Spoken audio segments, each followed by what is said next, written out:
नमस्कार दोस्तों, आज हम आपको मणिपुर में चल रही हिंसा की पूरी कहानी बताएंगे। कब और कैसे इसकी शुरुआत हुई, अब तक क्या क्या हुआ, कुकी समुदाय की दोनों महिलाओं को निर्वस्त्र करके घुमाने वाले कौन हैं? आइए समझते हैं।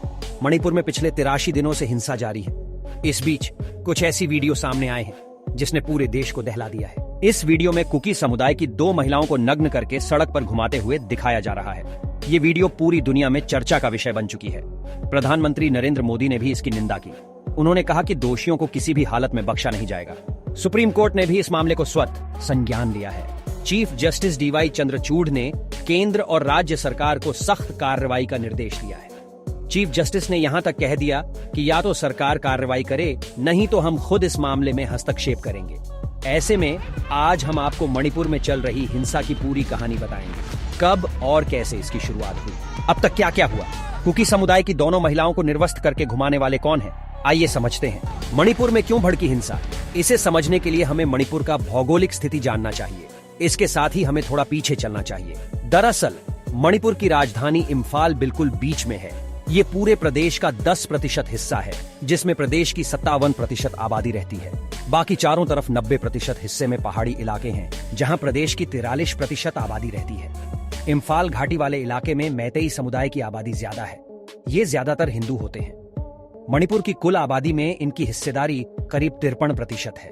आंकड़े देखें तो सूबे के कुल 60 विधायकों में से 40 विधायक मैतेई समुदाय से हैं। वहीं दूसरी ओर पहाड़ी इलाकों में 33 मान्यता प्राप्त जनजातियां रहती हैं। इनमें प्रमुख रूप से नगा और कुकी जनजाति है। ये दोनों जनजातियां मुख्य रूप से ईसाई हैं। इसके अलावा मणिपुर में 8% आबादी मुस्लिम और सनमही समुदाय की है।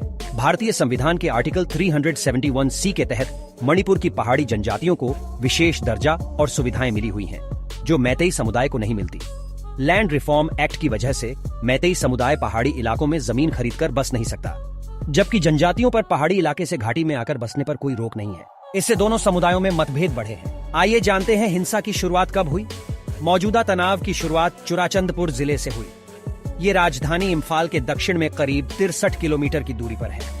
इस जिले में कुकी आदिवासी ज्यादा हैं। गवर्नमेंट लैंड सर्वे के विरोध में 28 अप्रैल को the indigenous tribal leaders forum ने चुराचंदपुर में 8 घंटे बंद का ऐलान किया था। देखते ही देखते इस बंद ने हिंसक रूप ले लिया। उसी रात तुइबोंग एरिया में उपद्रवियों ने वन विभाग के ऑफिस को आग के हवाले कर दिया। 27-28 अप्रैल की हिंसा में मुख्य तौर पर पुलिस और कुकी आदिवासी आमने सामने थे। इसके ठीक 5वें दिन यानी 3 मई को ओनल tribal students union of Manipur ने आदिवासी एकता मार्च निकाला। ये मैतेई समुदाय को एसटी का दर्जा देने के विरोध में था। यहीं से स्थिति काफी बिगड़ गई। आदिवासियों के इस प्रदर्शन के विरोध में मैतेई समुदाय के लोग खड़े हो गए। लड़ाई के 3 पक्ष हो गए। एक तरफ मैतेई समुदाय के लोग थे तो दूसरी ओर कुकी और नगा समुदाय के लोग। देखते ही देखते पूरा प्रदेश इस हिंसा की आग में जलने लगा। 4 मई को चुराचंदपुर में मुख्यमंत्री बीरेन सिंह की एक रैली होने वाली थी। पूरी तैयारी हो गई थी, लेकिन रात में ही उपद्रवियों ने टेंट और कार्यक्रम स्थल पर आग लगा दी। सीएम का कार्यक्रम स्थगित हो गया। अब तक इस हिंसा के चलते 150 से ज्यादा लोग मारे जा चुके हैं। 3000 से ज्यादा लोग घायल बताए जा रहे हैं। हिंसा की मुख्यतः 3 वजहें हैं। 1, मैतेई समुदाय के एसटी दर्जे का विरोध। मैतेई ट्राइब यूनियन पिछले कई सालों से मैतेई समुदाय को आदिवासी दर्जा देने की मांग कर रही है। मामला मणिपुर हाईकोर्ट पहुंचा। इस पर सुनवाई करते हुए मणिपुर हाईकोर्ट ने राज्य सरकार से 19 अप्रैल को 10 साल पुरानी केंद्रीय जनजातीय मामलों के मंत्रालय की सिफारिश प्रस्तुत करने के लिए कहा था। इस सिफारिश में मैतेई समुदाय को जनजाति का दर्जा देने के लिए कहा गया है। कोर्ट ने मैतेई समुदाय को आदिवासी दर्जा देने का आदेश दे दिया। अब हाईकोर्ट के इस फैसले को सुप्रीम कोर्ट में चुनौती दी गई है। Chief justice DY Chandrachud, justice PS Narasimha और जस्टिस JB पारदीवाला की बेंच केस की सुनवाई कर रही है। 2, सरकार की अवैध अतिक्रमण के खिलाफ कार्रवाई। आरक्षण विवाद के बीच मणिपुर सरकार ने अवैध अतिक्रमण के खिलाफ कार्रवाई ने आग में घी डालने का काम किया। मणिपुर सरकार का कहना है कि आदिवासी समुदाय के लोग संरक्षित जंगलों और वन अभयारण्य में गैरकानूनी कब्जा करके अफीम की खेती कर रहे हैं। ये कब्जे हटाने के लिए सरकार मणिपुर फॉरेस्ट रूल 2021 के तहत फॉरेस्ट लैंड पर किसी तरह के अतिक्रमण को हटाने के लिए एक अभियान चला रही है। वहीं आदिवासियों का कहना है कि ये उनकी पैतृक जमीन है। उन्होंने अतिक्रमण नहीं किया, बल्कि सालों से वहां रहते आ रहे हैं। सरकार के इस अभियान को आदिवासियों ने अपनी पैतृक जमीन से हटाने की तरह पेश किया, जिससे आक्रोश फैला। 3, कुकी विद्रोही संगठनों ने सरकार से हुए समझौते को तोड़ दिया। हिंसा के बीच कुकी विद्रोही संगठनों ने भी 2008 में हुए केंद्र सरकार के साथ समझौते को तोड़ दिया।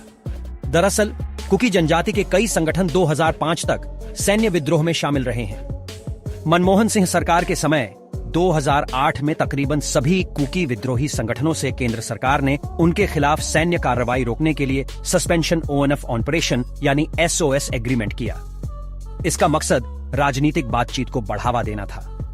तब समय समय पर इस समझौते का कार्यकाल बढ़ाया जाता रहा, लेकिन इसी साल 10 मार्च को मणिपुर सरकार कुकी समुदाय के 2 संगठनों के लिए इस समझौते से पीछे हट गई। ये संगठन है जोमी रेवोल्यूशनरी आर्मी और कुकी नेशनल आर्मी। ये दोनों संगठन हथियारबंद हैं।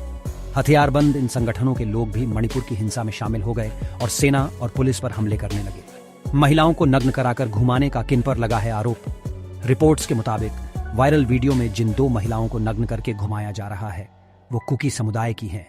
ये वीडियो 4 मई का बताया जा रहा है, जब हिंसा शुरुआती चरण में था। महिलाओं को निर्वस्त्र कर घुमाने का आरोप मैतेई समुदाय के लोगों पर लगा है। इस मामले में पुलिस ने अज्ञात हथियारबंद बदमाशों के खिलाफ थौबल जिले के नोंगपोक सेकमाई पुलिस स्टेशन में अपहरण, सामूहिक दुष्कर्म और हत्या का मामला दर्ज किया है। उधर मणिपुर के मुख्यमंत्री एन बीरेन सिंह ने भी मामले की जांच के लिए अलग टीम गठित कर दी है। केंद्र सरकार ने भी राज्य सरकार से इस मसले पर रिपोर्ट मांगी है। केंद्रीय महिला एवं बाल कल्याण मंत्री स्मृति ईरानी ने भी मुख्यमंत्री से बात की। प्रधानमंत्री की टिप्पणी जान लीजिए। पीड़ा से भरा हुआ है, क्रोध से भरा हुआ कि जो घटना सामने आई है, किसी भी सभ्य समाज के गुनहगार को बख्शा नहीं जाएगा।